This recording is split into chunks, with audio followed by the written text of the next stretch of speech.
Good evening, everybody, and welcome. My name is Sabir, and I direct events here at the Strand. Before we launch into a discussion of Morgan Jerkins' new book, Wandering in Strange Lands, A Daughter of the Great Migration Reclaims Her Roots, I'd like to share a little bit of history about the Strand. The Strand was founded in 1927 by Benjamin Bass over on 4th Avenue's Book Row. Stretching from Union Square to Astor Place, Book Row gradually dwindled until, after 93 years, the Strand is the sole survivor, now run by third-generation owner Nancy Bass Wyden.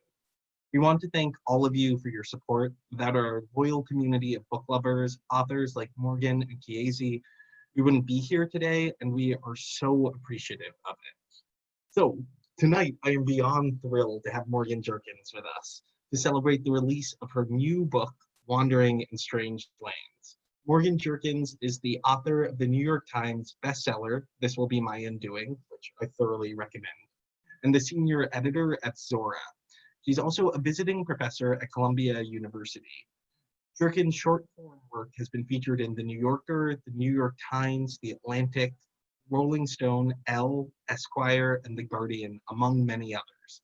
She is based in Harlem. Joining Morgan in conversation is Kiese Laymon. Born and raised in Jackson, Mississippi, Kiese, Ottilie Schillig Professor of English and Creative Writing at the University of Mississippi, is the author of the novel Long Division and a collection of essays, How to Slowly Kill Yourself and Others in America. He is also the author of the memoir Heavy. Heavy, shortlisted for the Andrew Carnegie Medal and the Kirkus Prize, was named one of the best books of 2018 by The Undefeated, New York Times, Publishers Weekly, NPR, Broadly, Library Journal, The Washington Post, Southern Living, Entertainment Weekly, the San Francisco Chronicle, and the New York Times Critics. So without further ado, please join me in welcoming Morgan and Kiese to the stage. Hi, everyone. Hey, what's going on? How Hey, you? good. How are you? Oh, yo, I'm so excited to talk to you about this book, fam. I wish that we could I really wish we could have done this down south. I know. So, all you, this is a full circle moment for me, Kiese, because 2 years ago, I think it was 2 years ago, I was in conversation with you at the Brooklyn Public Library. So I'm thankful that now you can be in conversation with me for my book. Yeah, you helped me because I'm Mississippi through and through, fam. And I lived in New York State in Poughkeepsie for like 15 years, but every time I went to the city, it was always like the first time. You know what I'm saying? Like I get shaken, I don't feel right, and then invariably people start showing that love. But let's talk about Wandering in Strange Lands, fam. Okay. It is such a departure, style-wise, from what you did before. And I'm like amazed. And can you talk to me about the not just like how you decided to like how you pulled it off, but I think a lot of times we don't talk enough about the gumption. Like, what gave you, this is a word we use down here, like what gave you the gumption or the audacity to even think I, about lo- trying to pull this off? I love when Black people say audacity. It's just wonderful. Yeah. Let me say something. There were many times throughout this book, throughout the writing of the book, where I thought I wasn't gonna make it. I sat right here on this couch crying because I was like, I don't think I can turn around. The records just are not giving me any type of conclusion that I can work with. And I just thought they were going to cancel my book deal. I thought they was going to like, you know what? It's not going to work. Let's table this, go back to the drawing board. Yeah. When I first wrote This Will Be My Undoing, for those of you who are not familiar with my career, I graduated at a top university and I was trying to become an editorial assistant at a publishing house or work somewhere in media at an entry level job. I was not getting a job. I wasn't even making it sometimes to the second round. And I was really devastated. And so the summer of 2014, I just saw so many young people online writing content online and being paid for it. So I thought, okay, maybe that's my endpoint. But for most women of color, young women of color, they found their entry point through personal essays. And oftentimes personal essays are devalued as an art form. And so I'm not trying to, shame my first book, but I wrote the first book, to give shame back in so many ways of what I was taught as a Black girl and as a Black woman, but also, because people like Roxane Gay, showed the world that you could be a Black woman writing about the self and be commercially and critically successful. So that paved the way for This Will Be My Undoing. but I've always been a curious person. Right. And I knew that, I'm very close to my family, and there were all these different omissions and gaps in the things that we did. And I was so curious about them. And I wanted to investigate that. So even though like I don't show that, aspiring historian side of me so much, and this will be my doing, I have always been interested in history. I go down so many different rabbit holes, and I have been doing that for years. Right. You know what I really love too? Because, we both word people. I love how the book is wandering in strange lands and how there's so much wondering in it, right? So it sounds like a wondering about ultimately like your people and your father and his people like led you to this journey where you come down south, you leave New York, you're trying to find a part of you. But I wonder, is that fair to say? Did you feel like you were going to look for a part of you and or going to look for a part of your father? Absolutely. Mm-hmm. I'm gonna keep it real.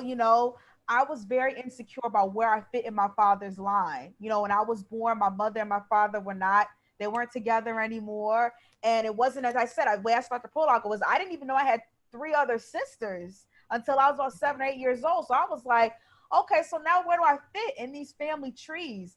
And so when I wrote this book, is particularly when I wrote the Louisiana section of the book, which is where my father's line is originally from, it was so healing for me. In fact, writing this book brought me closer to my father, because I went walking through the woods and the lands and places that he hadn't even gone to himself.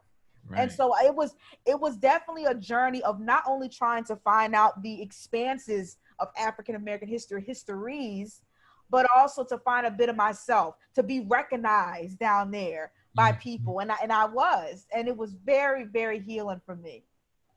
One thing I want to say before we keep going is if you have questions, y'all, you want to ask Morgan, make sure you put them in the chat, and we're going to try to get to them along the way.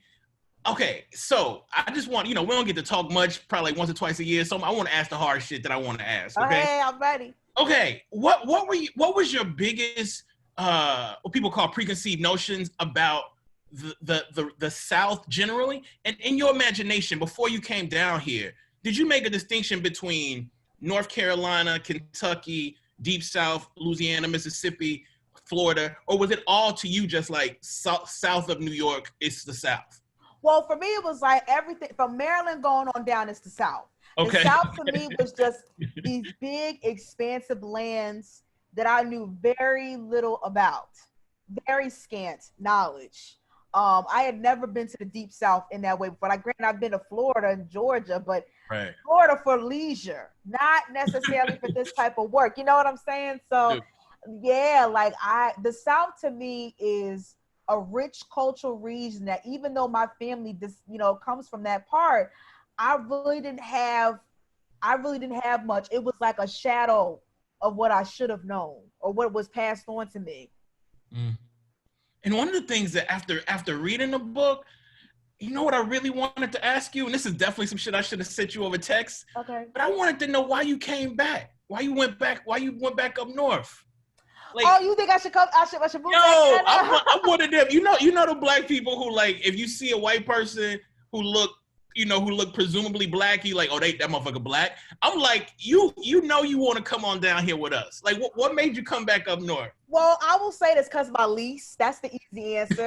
I don't think that I'm done with New York yet. I live in Harlem, and I think Harlem is one of the greatest neighborhoods ever, especially for Black art still, in spite of its gentrification. So I don't think it's done me yet. But like, for example, like, I have had dreams of having a second home in St. Martin Parish, Louisiana, where my father's line is from, and to like make a writer's residency out of it. I'm trying at this moment to make sure my father does not sell his mother's home in Fayetteville, North Carolina. It's been the family 60, 70 years, and that's our last piece of home in the South, and I'm trying to make sure you don't sell it. So there are things that are happening right now where I do want to create some type of stake down there, not only for myself and for the children that I hope to have, but also for other artists, other Black people who are curious just like I was. And I wonder, could you, I mean, you talk about, I see this in the book, but I wonder if you could talk to us about a bit more about how coming down South, not just emboldened you and made you see yourself and your whole family in different ways, but like, did it make you able to see more like Black Southernisms in Harlem and in New York City? Oh yeah. I mean, Yeah. but I could feel it. You Like, knew it was there. yeah, Right. like for example, I love Detroit. I Oh, love Detroit that's the because, South, though. That's the South. but that's what I was about to say. I love Detroit because when you meet black people, that they got you in a way that northern black people I've assumed don't, in a way a little bit more scattered, but it felt Right. like the South to me until I realized it was because of the Great Migration. You Yes. know, like I think about Chicagoans, so many black Chicagoans, if you ask them where their families from in the South, guarantee they're from Mississippi because Right. of the migratory pattern. So for me, it's like I see the South everywhere, you know, even if we're not there, we don't know that soil like that. There's remnants, whether it's in the food we make, whether it's in the dialect or whatever, it's still there. And I feel like there was a quote that really stuck out to me that I think Maya Angelou said about the South, how it's bringing people back like a siren call. Yes. And I feel like that's what it felt like to me. This whole journey just felt like a siren call. Yes. And you know what? One of the things that you did so masterfully in this book is you mystified and then demystified water and land, you know, and you did it like I think great writers do. You let the characters that the people / characters you interact with help demystify water and land. Can you talk to the audience a bit about like what you found about water and land specifically during this trip? I'm so excited. All right, so Yeah. So much throughout the book, ladies, gents, and non-binary folks, was me unpacking a lot of my assumptions about Black American identity. And the reason why I say identity is because I didn't know there were identities under the Black American experience. I don't know. And so I assumed that all Black people were afraid of water because that's what I grew up with. Mm-hmm. Death and water have been intertwined in my family for generations. My mother almost suffered a near fatal drowning accident. I almost suffered the same. And we were taught it was because of our hair, because chlorine ain't kind of kinky, coily hair. But I knew that wasn't it, because even the men who had their hair shaved down, they weren't swimming either. Right. And my mother grew up in Atlantic City, and it's a barrier island. Nobody learned how to swim. And so for me, I wanted to take it a step further and wonder, why is that? But at first I made a mistake because I spoke to a Gullah Geechee woman in Low Country, Georgia.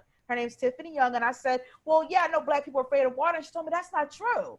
Right. And when I did more research on the Gullah Geechee people, Marquetta Goodwine, her name is Queen Quet. She says in a Vice documentary, water is the bloodline.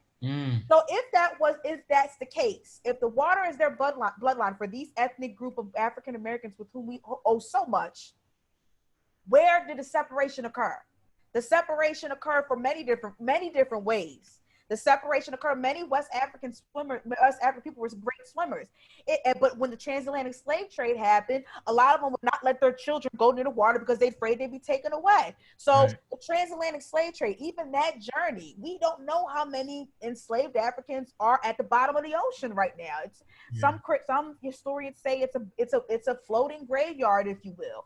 And you think about the rice plantations, how treacherous it was, you know, crocodiles and whatever have you can kill you while you're out there building levees and dikes.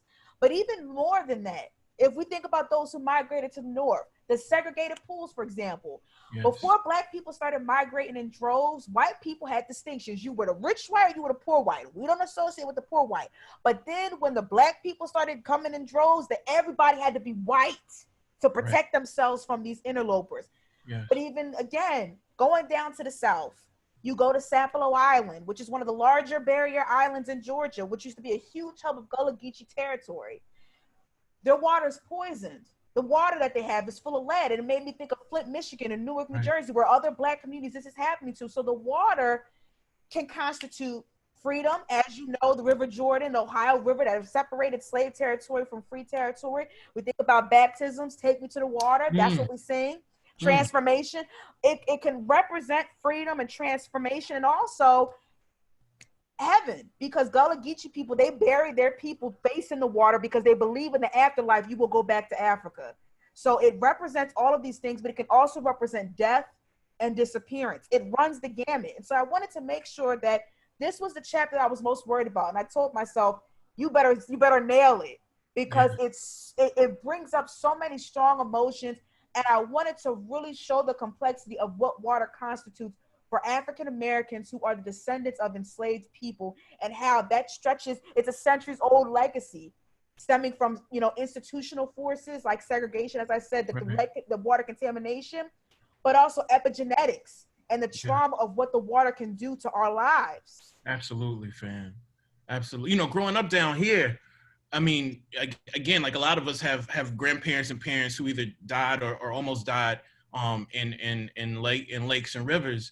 But the fear of like all of those bodies that we know are at the bottom of these lakes is one of the things that just terrified us growing up. And when I got to that part in the book, yo, I was lost. One of the things I love about what you just did is like, if y'all want to experience what Morgan just did, like that's what the book is. It's walking with Morgan Jerkins as she fucking like researches and finds like the majesty, what I call like the abundance. And you talk about the abundance in you, in us. Do you know what I'm saying? And sometimes I feel like I just feel like the internet sometimes makes like these kinds of books like less likely, right? Because research people think is like push and click in a Google. But yo, you wrote a book about researching you, fam. And like, and me, you know what I'm saying? Like you wrote a book about researching me. And I just want to say beyond all this other book shit, like thank you for doing that shit. Thank you. I want to make sure we get to just for people who might not have actually like read the book. Can we talk about the tension? Like, because it wasn't just I'm going down and this is going to be a tense-free exploration, narrating my journey. There were some tense moments in that journey. Can you talk about those a bit? So many. I mean, where do I even start? With starting with this history of our ancestors, talk about being alone in certain parts in the deep south. I mean, I could take wherever you want me to take it. Yeah, let's talk about, I want to talk, because I feel like you flipped the isolation portion. So can we talk about like the tension and some of like the terror that you feel and how ultimately that terror like unveiled in like ways that you did not expect? Yeah, I mean, for example, like when you talk about books that may not be made like this, it's interesting because again, I'm a millennial. Mm-hmm. And I know how the internet could be a great place for conversation, a terrible place. Mm-hmm. And I know, and I've said this before, like I know what it's like to have my work taken out of context, mangled, named only for public humiliation, not for conversation. So the one thing I want to say to start this off is like, we say all the time, I'm not my ancestors. And oftentimes it's said in the context of like, I'm stronger than them. Something inaccurate. But it's interesting for me because when I hear the phrase, I am not my ancestors, what does that really mean? When we say that Black people are not a monolith, what does that really mean for Black people who are trying to survive in ways that we may not deem acceptable or comfortable in the present day? And so I tell people all the time, I'm a product of the public school system. Black history was taught very streamlined and therefore very narrowly. It was the transatlantic slave trade, it was slavery, it was emancipation, it was the Harlem Renaissance, it was the civil rights movement, and then it was Obama. That's it. I was never taught that there were free people of color, free Black people prior to Lincoln. I was never taught that there were Black slave owners, thousands of them. Now, granted, there were Black slave owners who bought their family members in order to manumit or free them, but they still participated in the plantation economy. But we don't like to talk about those things. Right. We don't like to talk about that because then it complicates our notion of what whiteness and Blackness is if we're still trying to get that financial, social, and cultural capital. Right. And so for me, that was hard because I was taught that Black people existed on the farther end of the spectrum with regards to white people in order to access that capital. We're completely disenfranchised from it. So to come across that in my family and the families of others of Black people who participate in the plantation economy and profited wildly off of it, that was very uncomfortable for me. And that's why I wanted to elaborate on it in the book to tell people, like, you think this makes you mad, this makes me mad too. Right. You know? Right. Yo, yeah. I mean, when I read, I mean, there are a lot of portions in the book where I didn't feel mad, but I definitely felt like you were complicating history that even some of us know and live, right? I'm from Mississippi, deep, but I just still felt like you were showing me different ways, different portals of entry into what I consider my South. But I want to talk about like some of the interpersonal, right? Because, we talk about the North, we talk about the South, we have to talk about interpersonal relationships. When when I came up north, one of the difficulties I had was that because I had what we call down here home training, like I say hey to everybody, motherfucker look at me, I'm gonna look you back in the eye, I'm gonna nod at everybody, you know what I'm saying? And then, you know, that shit is not what everybody does. Let's just say that in New York City. But can you talk a bit about how like, just like the folkways and the interpersonal folkways were different or similar to what you imagined when you came down south? Well, I will say this. I knew that Black people looked out for me in a way that I'm not sure what happened in the North. It was like, once you learn this person, okay, I want you to meet this person. Right. And did you get back to your hotel safely? Right. You know what I'm saying? Like, I was really looked out for. And I'll say this, like, the places I went to were very spiritually heavy. Or even when I was making that drive back from, for example, Hilton Head to Savannah at night, and I usually didn't hang. I usually tried to make sure I finished all my field work before sundown because I was a woman in the Deep South. But, you know, I felt like I was protected in a way that's really hard to describe if you don't believe in the divine or you don't believe in spirits. But I felt it every time I got in my car, every time, you know, I finished with another person. And I even had some people say to me, like, the reason why I spoke to you about this and I open up to you about this is because either the ancestors told me or I felt something about you that what you were doing was genuine. Because mind you, some of the communities that I ventured into, they had already been taken advantage of. Other scholars had gone down there and mined their lives for stories and didn't give them proper acknowledgement. So I was already in a very precarious position. Right. Yeah, that's what I was hoping we could get to. I'm glad we got to it already.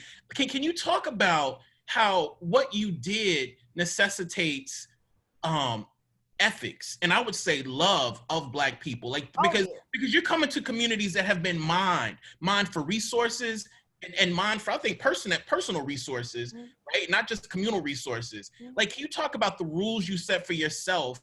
And I mean, I think they're love rules, but like the ethics you set for yourself as someone going into these places that have traditionally been mined.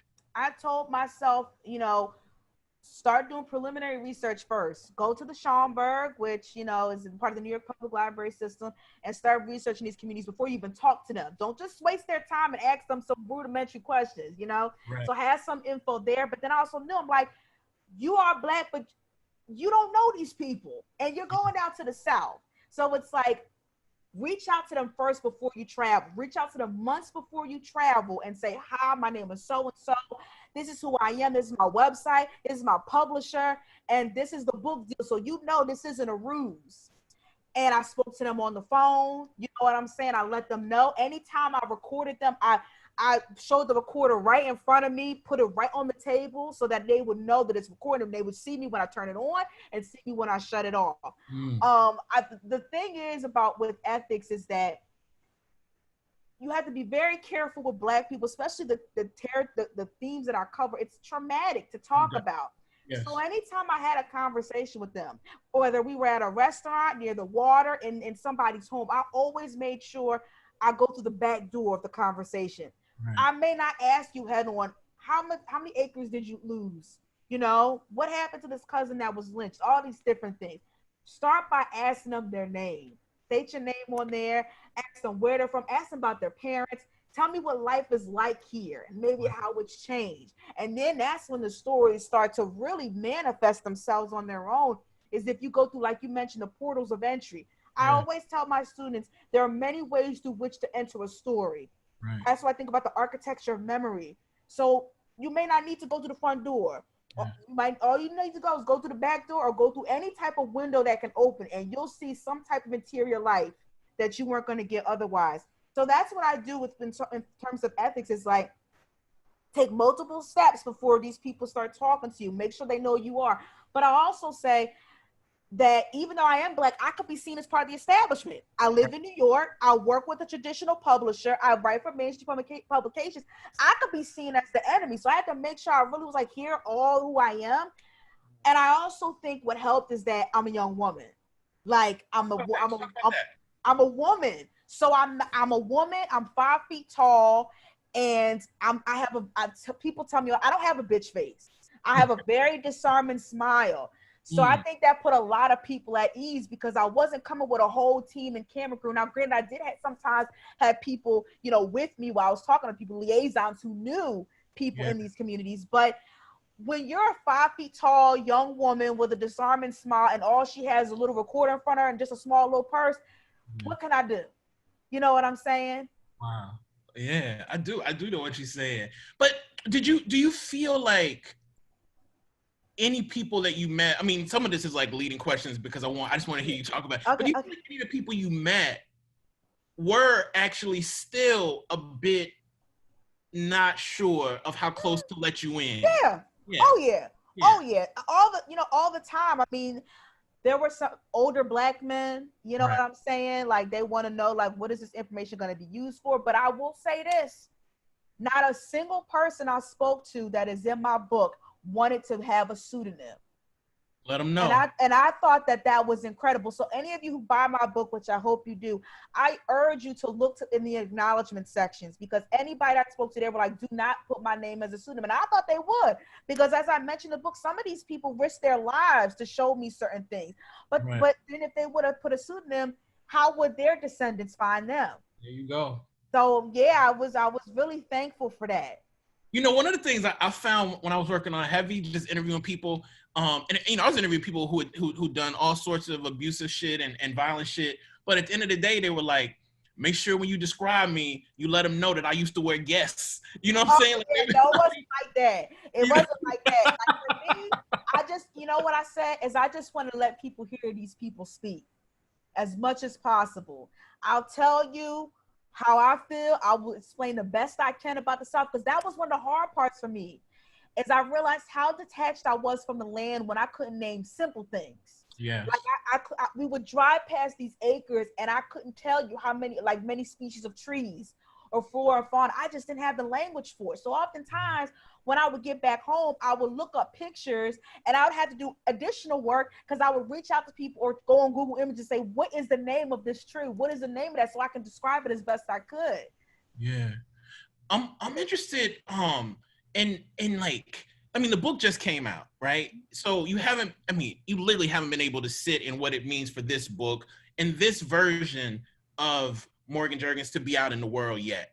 Yeah. I'm interested in like what the anxiety over releasing this book in this moment versus the anxiety of creating a book pre-COVID. Like, can you just talk a bit about that? I mean, for me, I'm just glad I got the book done, man. Like for me, like I said, there was so much fear that my book deal was going to get canceled because the records were not coming. There were so many, loose ends, as you might imagine, by dealing with Black ancestors. I just did not think it was going to come together.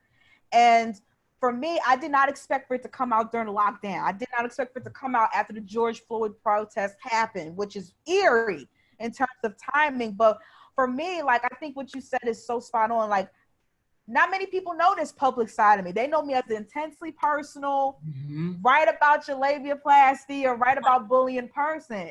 They're not looking at me as like, oh, this is a researcher now. This is somebody that's really into history. And it's like, well, I can say the short answer was like, hey, I'm a Gemini. And as long as I have a career, you're going to see different types of styles coming from my body of work.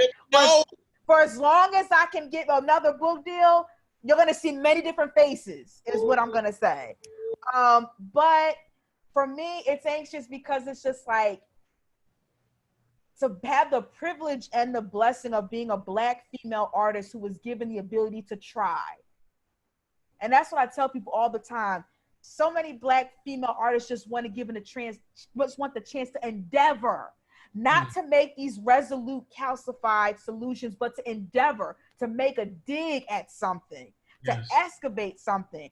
And I tell people all the time, I had the privilege of having a book deal that allowed me to even do this research. It cost me somewhere close to $10,000 to $15,000 to do this research. And that I was able to do that because I had a book deal that allowed me to do this work. But I think for me, it's like, it's anxious because it's like, I've always wanted to expand. I always wanted people to keep people on guard. And I wanted people to take another chance on me after this will be my doing. I was so afraid of the sophomore slump. I was so afraid that like, damn, like I debuted on the New York Times bestseller list right out the park. I was 25 years old. What if like I will not be able to captivate people like that again. And Yes. so far, I feel like I've avoided the sophomore slump in terms of like the reception I've been getting, the support. It's been very overwhelming. I literally cried last week about it. Like, I'm just thankful. For me, I was like, if I just get some type of coverage, I'll be happy. But the type of coverage that I have gotten for this book, I feel like is any writer would dream to have. And this has exceeded my expectations. And I just feel like we need to make sure people understand the political integrity of a Black woman wandering, right? Like, because the expectation, popular expectation is not that Black women and Black girls wander. And so, like, you letting people know from the jump, I am wandering in strange lands, right? And what I think is interesting is that you place yourself in the title also a daughter of the Great Migration. And it sounds like you're also saying in that book, and here a little bit subtextually, maybe here, that you also are the daughter of spirits. Like spirituality and spirits seem to guide you a lot in this book. Can we talk about that? Like I said, like, I'm a Christian. I grew up Pentecostal. Pentecostal people are very ecstatic, emotional, superstitious. And like I said, like before, it's just palpable in the South. It's heavy, pun intended, like your book. It's heavy, like it's just so much there, just wafting through the air. And I felt that, in tandem with the mugginess of the heat of the low country or the dry climate of Oklahoma. Like, you could just feel it, that there's so much to parse through.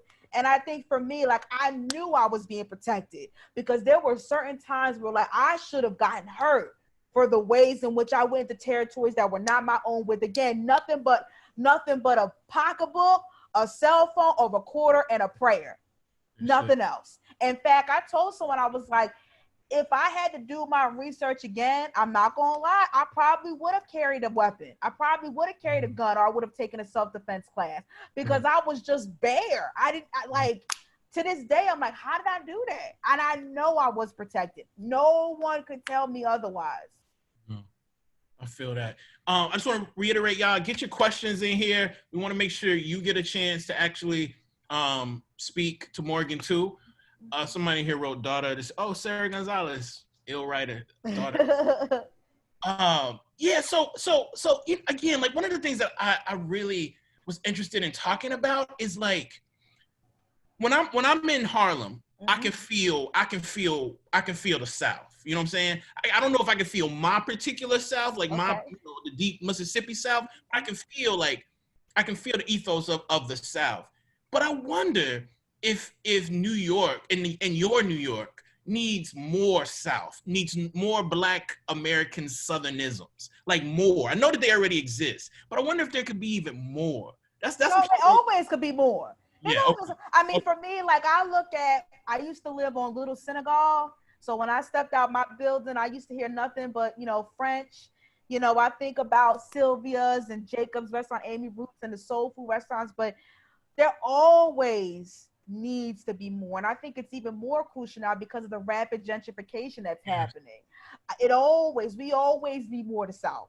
Not just in New York, New Jersey, where I'm from, New England. We always need more. Yo, this Zoom is like a fucking cake.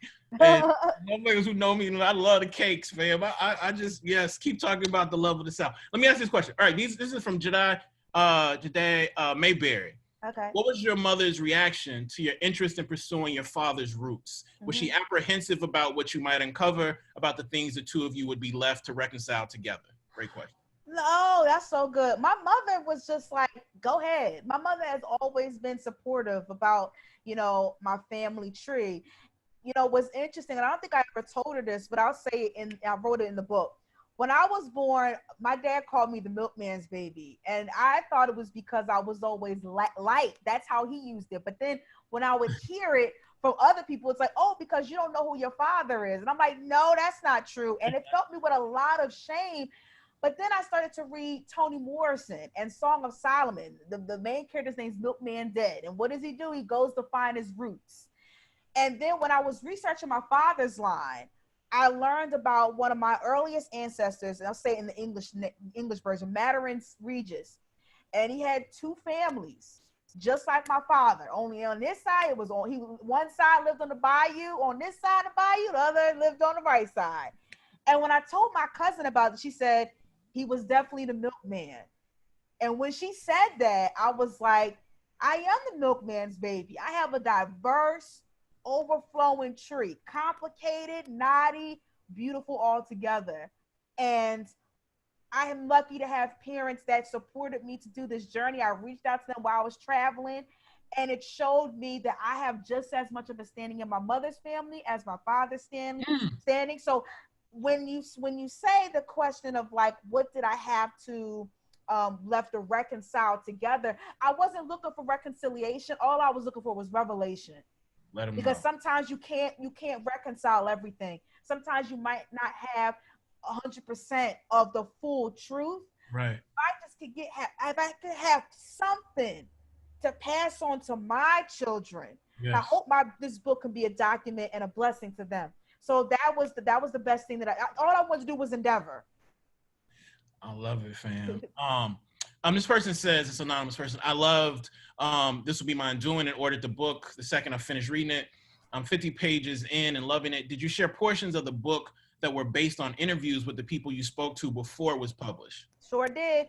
Every single thing that I wrote, I sent to them and said, here, you can look at it. And I also asked them, do you want your name published or would you like a pseudonym? Yeah. And they all looked at it, and they all and you know some of them even thanked me, like thank me for letting me have a look, and they didn't want to change anything besides like fact checking stuff. And they were thankful. They were like, thank you for telling my story like this. I've never had somebody tell my story like this. Like I was fortunate enough to get an excerpt in Time magazine of a Black woman who was the first responder to the LAPD for the Watts riots. I also had an excerpt in the New York Times about a man on Hilton Head, and both of these people were like crying when I told them about this. And then I realized, like, this is the work that I do, is to bring Black people's stories to the forefront, and that type of response it's invaluable to me. I just think it's so ill to me that you did. I'm old as fuck now. Oh I was my talking God. to somebody the other day. No, fam, I was talking to somebody the other day, and somebody was like, when did that come out? I was like, man, that was just 8 years ago. You know what I'm saying? But when I was like 30, nigga, 8 years ago, you a fucking baby almost. But it's amazing that you wrote this book. And it seems like it didn't take that long. Well, it felt long, but no, like the book, I announced the book deal right a couple weeks before my first book came out, so early January 2018, and it got published summer 2020. All right. Nicole says, how can we make genealogy more accessible? It's an expensive and labor-intensive endeavor, especially for Black people. There needs to be funds available for sure. As I mentioned before, like it was $10,000 to $15,000 to do this type of work. I know for a fact that Ancestry.com, they have different types of subscription models you can sign on to. Archives.com is another one. But as far as genealogy, look to the oldest people in your family. Ask them when were they born and where were they born. And if they were born in a town other than the one that you're in, ask them why did they move. And then that's where you can find out about their families and all that. But in terms of genealogy work, there are many different chapters in different states, Afro-American genealogical societies. There's many in Virginia, Pennsylvania, Utah, Texas. There's not one in Mississippi that I found, which is crazy. But there's in Tennessee. And so I would say to reach out to them as well. But yeah, I would say that I believe that there needs to be funds available for people like myself who don't have any, certified background on this, to just start to try and endeavor. Right. They questions coming. Okay. So I want to make sure we get everybody. Okay. Did you ever feel conflicted about putting people's intimate stories in the book? Did you feel a sense of detachment, almost as if you were in the role of anthropologist, or did you feel part of the people you talked to identified with them? So I think that's sort of what you talked about. So I didn't feel conflicted about people putting people's personal stories into the book, because this book is so personal. I had to realize that I had a personal stake in it. Now, granted, when I first started to write the first few drafts of the book, I did not put my family story in. I didn't even interview them. I wanted to create this sort of authoritative observer. And I realized, because of the work of ZORA Hurston, you don't have to be a distant observer. You can journal and chronicle and be subjective at the same time. Yes. So for me, I didn't feel conflicted, because these people were They gave me their consent with talking about it. They saw me record them. I showed them what the texts, what I was writing. And I learned that, it is okay to merge folklore and documented fact when it comes to Black people, because a lot of our lives are fantastic. And I don't mean that in a superhuman way. What I'm saying is there were so many ways in which we were meant to not survive, and we still have. And so I didn't feel as conflicted when I put in my family story and I found that anchor and showed how we're all in constant dialogue with each other. This question says, both in This Will Be My Undoing and Heavy, you both dismantle shame, inherited and culturally placed on you. Why is the work of dismantling shame necessary? Because I think about all the ways there were these like meanings subscribed onto my body that I didn't put there. And so I think about how when I write, I give shame back, not only to show other people like, hey, I was here, I existed on this earth, but also say, this is the way I was conditioned, and this is why I need to work my way out of it, because all I want to be is free. Right. And when I mean free, I don't just mean, legally free. I mean the way to live autonomously, however I choose to do it, unabashedly. And I think that, I write about shame so much because I used to carry a lot of shame. Yeah. So writing is a way for me to unpack. It's a way for me to scrutinize, and it's a way for me to release. I have a question about shame, because people ask me about shame a lot and I don't get to ask anybody else about it. Do you feel like there are things, because I'm with you, right? I'm with you about trying to get to the root of the shame and hopefully like lifting that shit up off of us, and then if for artists, untangling it in the art, or detangling it in the art. Do you feel like there's any, is there any sort of shame that actually is generative for you? Like, is there any sort of shame that actually like protects you from experiences that you might not be protected from? Ooh, now I have never gotten that answer before. I think my mom, who's actually in this chat, she would probably say yes. And I want to say yes, but I don't know if it's like shame, or maybe it's admonition, like a warning. You know what I'm saying? A lot of times, like I would be taught, hey, you don't know people like that, or like, don't let anybody, it will come in the way of superstition, right? So I'm not sure like shame, because I feel like when I think of shame, it makes me like devalue myself or suppress my intuition. But I will say in terms of admonition, in terms of warning, oh, absolutely. Okay. Absolutely. All right, I want to make sure we get them all. So Sarah Gonzalez has two questions. One, she's giving you big props for your chapter on water and Black folks tracing it back history. She said, did you do some supplemental research on generational trauma for the book? That's one question. And then the second question is, Sarah says, I found out when I was 7, I had other siblings too. Did this book help you process that part of your personal journey? Generational trauma. So supplemental research, 2 people that I would suggest. So one of them is Dr. Rachel Yehuda, which is who I cited in the book. She writes about generational trauma when it comes to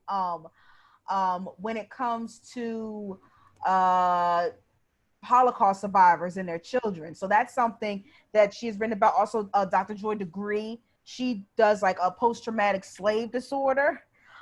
Which is someone that, these are 2 individuals that I suggest that you should research, but also just to study epigenetics, period. If you want to know about how generational trauma shows up, that's a great thing to look at. Did the book help me process the part of my journey about learning about other siblings? Yes. Yeah, definitely. Like I said, I was a little insecure of my father's family tree, and it was working through this book and learning about the fathers that preceded him that I was like, I'm right where I belong. All right. Ken Williams says, how might one overcome family resistance and or disinterest to genealogy research? I've wanted to research my family tree for years, but my older relatives have historically stonewalled me. Wow. Well, I would say this, like, do you have their names? If you have their names and you know where they were born, or you might have an inkling of where they were born, or you have like an estimate of where they lived, or their birth dates, go on ancestry.com. Like, if you just got something of those details, you can start filling the pieces aside from them. And now, if you don't have your older relatives, ask their children. ask their children's children. Go the next person down, ask their siblings.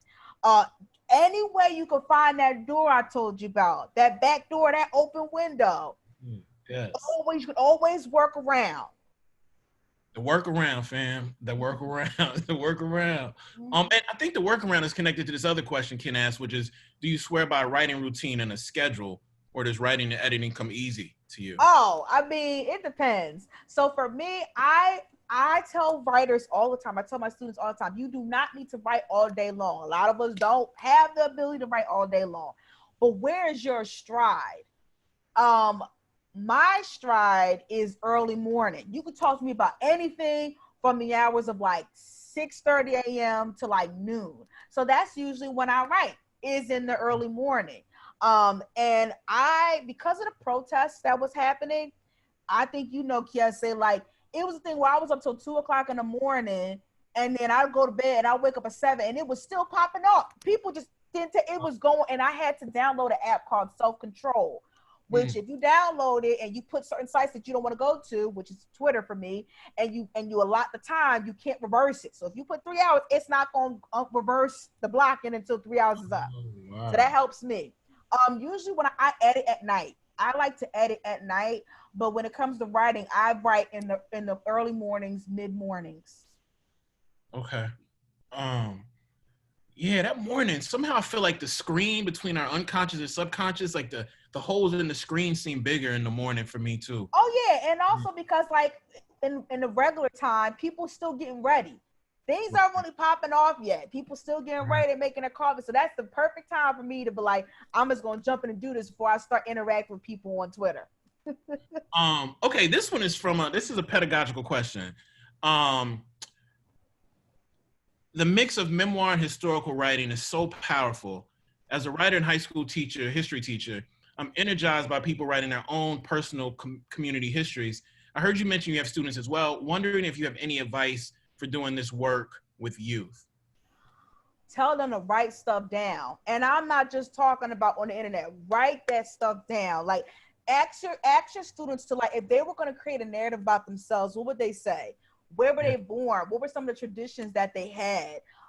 What are their siblings' names? What are their parents' names? And then say, well, how about assignment? The town in which you were born. Give me some facts about it. Go research what was that town like. For example, I found out that my maternal grandfather grew up in Newtonville, South Jersey. When I did some research on that, I found out that was a town created by freed slaves. Right. So ask them to like research the town in which you're from, those sorts of things. When it comes to working with youth, I figured one of the things I like to do is holistic teaching, which may sound woo-woo, but it's like sometimes people just need confidence. Sometimes young people just need to realize that what they have to say matters. Right. It's very easy to feel insignificant, especially as a teenager when you're all hormonal and everything. So I think what's really important when you're telling students to do this type of historical writing and to do this memoir writing is to let them know that their life is in a larger social fabric in American history, their individual life, and that it is important and that someone's going to be looking for them one day to make sense of the history that's happening right now. And once you start to encourage them that what they have to say matters and it is going to matter to someone, that's when once you break that seal, that's when the flood happens and these memories happen. And then you can go into the later part of how to, narrativize it and how to structure it. But as long as you give them that first push that what they say matters and validates their experiences and their emotions, they'll start to open up.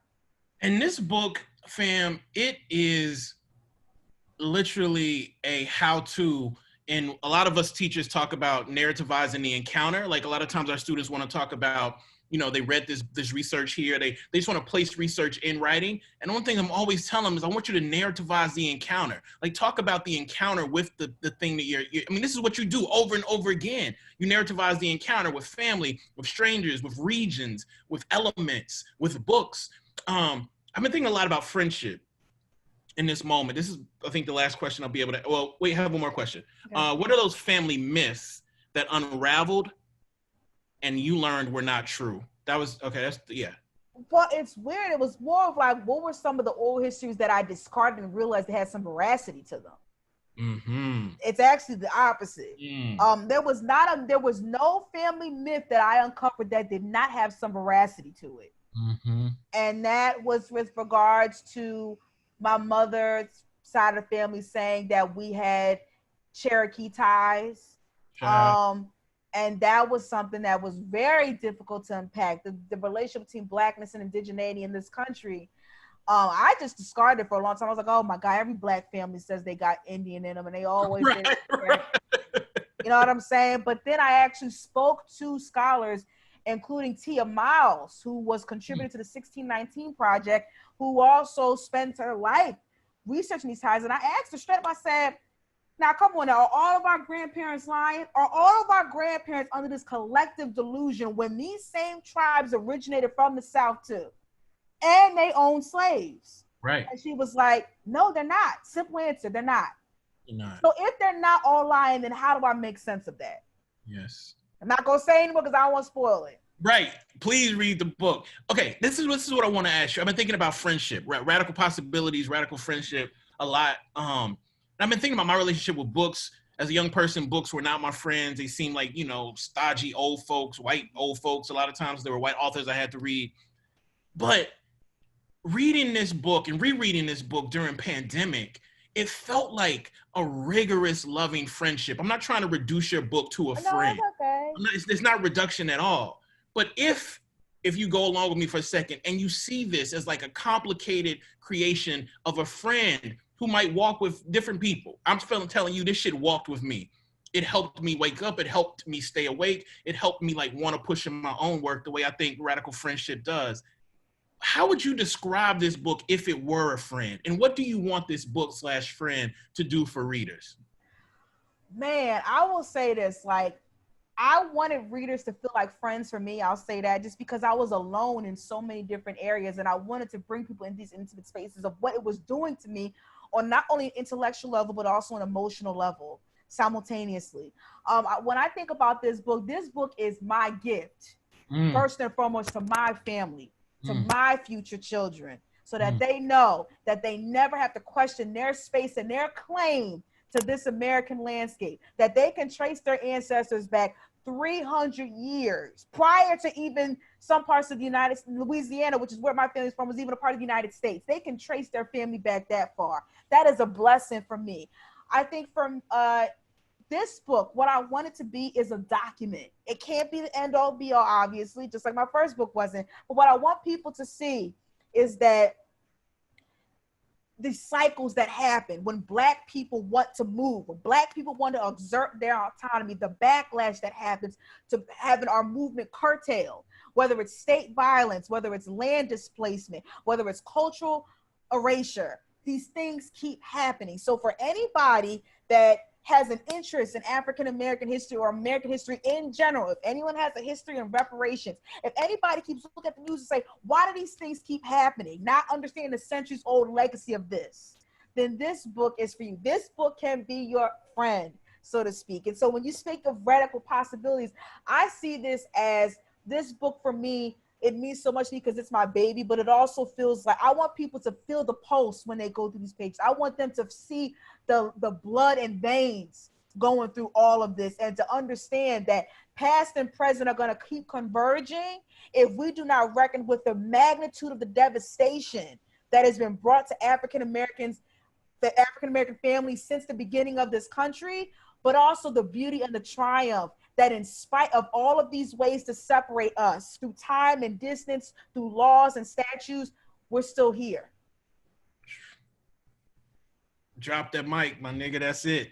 Thank y'all so much for coming out. I want to thank the Strand for being an incredible lover of books. And Morgan, thank you for just doing some shit that I just could never do. And I'm inspired to do. You blessed us. I understand it was a legacy book for your family, but you blessed us. So thank you so much. Thank you, Kiese. I'm such a fan of this man. I was so thankful that he had the time to make the time for me. Thank you so much to the Strand Bookstore for having me, especially Sabir for emceeing the whole thing. And thank you all to all the people that tuned in tonight. I hope that it was very interesting, that you get Water in Strange Lands and also heavy Thank you so much. All right. Thank y'all. Thank Peace. you. Bye.